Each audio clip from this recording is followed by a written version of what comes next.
Good morning dear students. आज हम जा रहे हैं डिस्कस करने एक बहुत ही इंपॉर्टेंट टॉपिक दैट इज प्लियोट्रॉफी।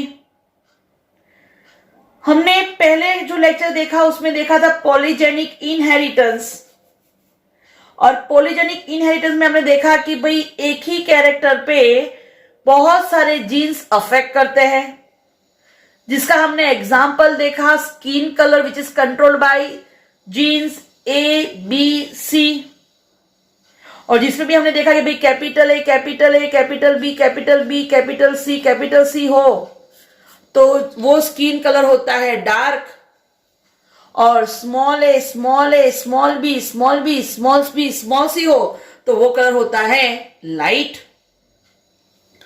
अब हम जो करने जा रहे हैं नई theory pleiotropy, it is little bit different. In pleiotropy, that one gene control many characteristics.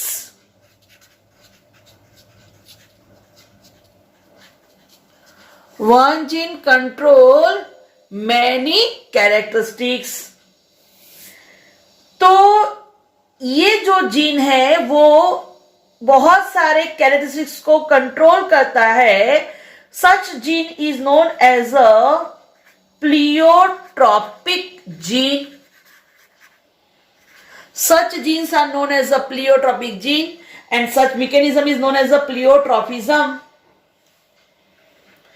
So, एक एग्जाम्पल दे देते हैं प्लियोट्रॉफी का कि just like Drosophila fruit fly,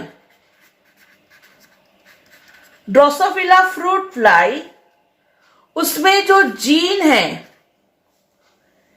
ये जीन क्या करता है, जो वेस्टिजियल विंग है मतलब कि जो विंग है उसकी साइज कंट्रोल करता है। तो एक ही जीन है जो विंग की साइज कंट्रोल करता है। In addition that this gene also control the structure of reproductive organs, then bristles. हमें पता है कि वही जो गिजार था उसमें ब्रिस्टल्स थी, फाइबर्स होते हैं ब्रिस्टल्स। इवन रेस्पिरेटरी सिस्टम में भी ब्रिस्टल्स होते हैं, क्या करता है, फिल्ट्रेशन का काम करता है। देन यही जिनकी वजह से रिडक्शन होता है इन एग नंबर, एग के जो नंबर है वो कम हो जाते हैं, that is reduction number of eggs. तो आप देख सकते हो कि जीन एक ही है, बट यही जीन अलग अलग और भी कैरेक्टरिस्टिक्स का कंट्रोल करता है। इवन विंग्स के पीछे जो बैलेंसिंग विंग्स है उसका भी कंट्रोल यही जीन करता है। तो देखो जीन एक, but it controls many characteristics. So such genes are known as the pleiotropic genes, and this is known as the pleiotrophy. क्या बोलते हैं उसको, प्लियोट्रॉपी। ठीक है, pleiotropy.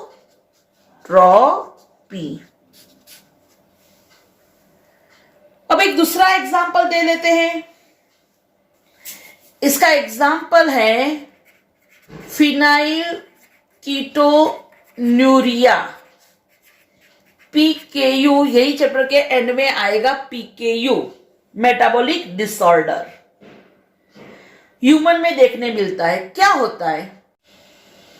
So in phenylketonuria, that phenylalanine amino acid which is present in our body is converted into tyrosine in the presence of enzyme phenylalanine hydroxylase, and this tyrosine will later converted into melanin.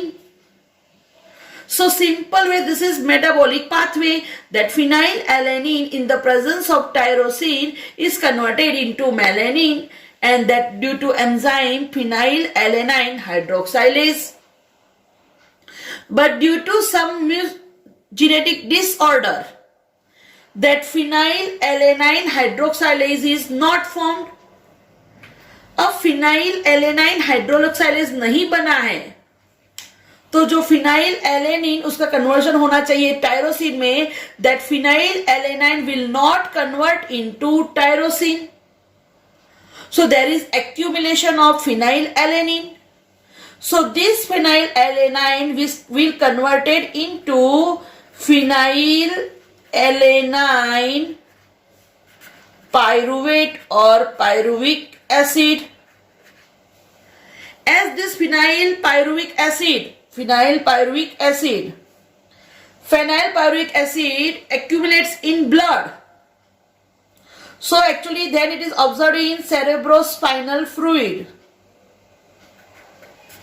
मतलब कि कहां पे accumulate होता है? Brain में.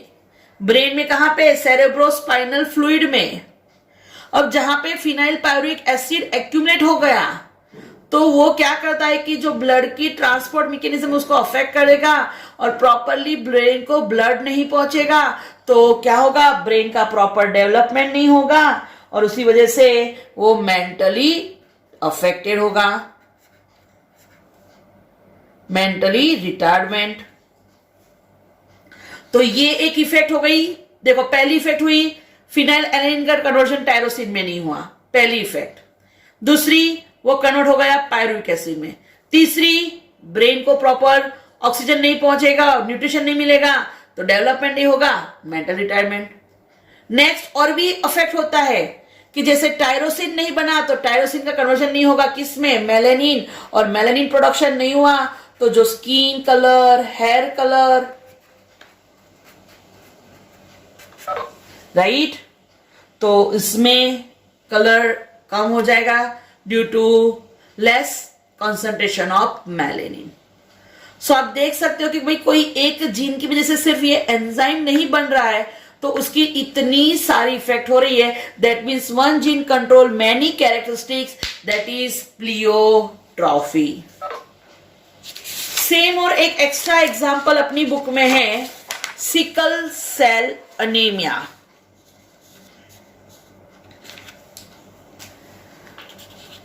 Sickle cell anaemia. अच्छा क्या होता है सिकल सेल अनीमिया में? तो वी नो दैट कि भाई हीमोग्लोबिन के स्ट्रक्चर में हमें पता है 2 अल्फा एंड 2 बीटा चेन्स होती हैं.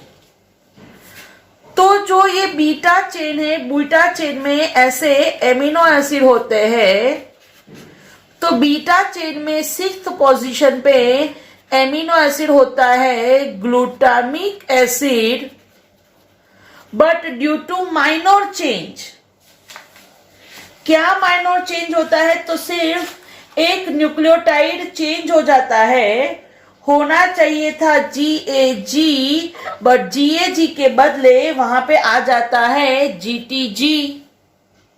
सिर्फ एक न्यूक्लियोटाइड का चेंज होता है जिसको बोलते हैं पॉइंट म्यूटेशन. उसको बोलते हैं पॉइंट म्यूटेशन. तो 6th पोजीशन पे एक होना चाहिए glutamic acid but it is replaced by valine. 1 2 3 4 5 as it is. सिर्फ चेंज होता है 6th पोजीशन पे और 6th पोजीशन पे होना चाहिए glutamic acid which is replaced by valine. तो अब बीटा चेन में ये चेंज आ गया, उसकी वजह से क्या होता है कि जो आरबीसी होते हैं biconcave shape normally, but now they lost their shape and now they become sickle shape. Gujarati में जिसको बोलते हैं दातरडू. तो पहली डिफेक्ट हो गई. क्या हुआ पहला प्रॉब्लम? तो फर्स्ट प्रॉब्लम ये हुआ कि एमिनो एसिड का लोकेशन चेंज हो गया, glutamic acid is replaced by valine. और जब भी वेलाइन बना मतलब कि अब ये प्रोटीन चेंज हो गया, तो जो प्रोटीन बनना चाहिए स्पेरिडीन प्रोटीन बनना चाहिए वो बनेगा नहीं, क्योंकि spectrin protein is responsible for that shape of RBC. अब स्पेरिडीन प्रोटीन ही नहीं बन रहा है, तो जो आरबीसी का शेप मेंटेन नहीं होगा और वो वाई कॉन्केव शेप के बदले वो बन जाएगी सिकल शेप। अब जैसे ही सिकल शेप बोला, ये एक चेंज हो गया, दो सिकल सेल हो गया, तो दैट मीन्स कि वो अब ऑक्सीजन को कैरी नहीं कर पाएगी, तो लेस O2, O2 का ट्रांसपोर्ट कम हो जाएगा।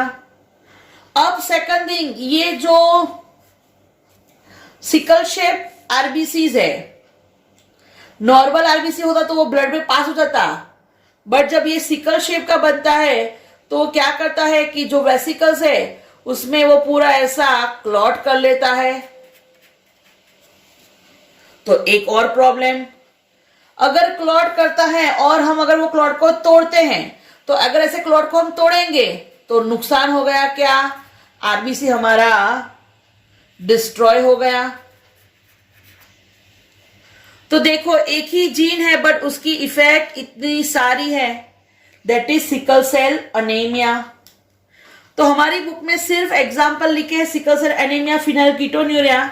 मैंने आपको पूरा डिटेल में एक्सप्लेन कर दिया कि भाई क्या है सिकल सेल अनीमिया।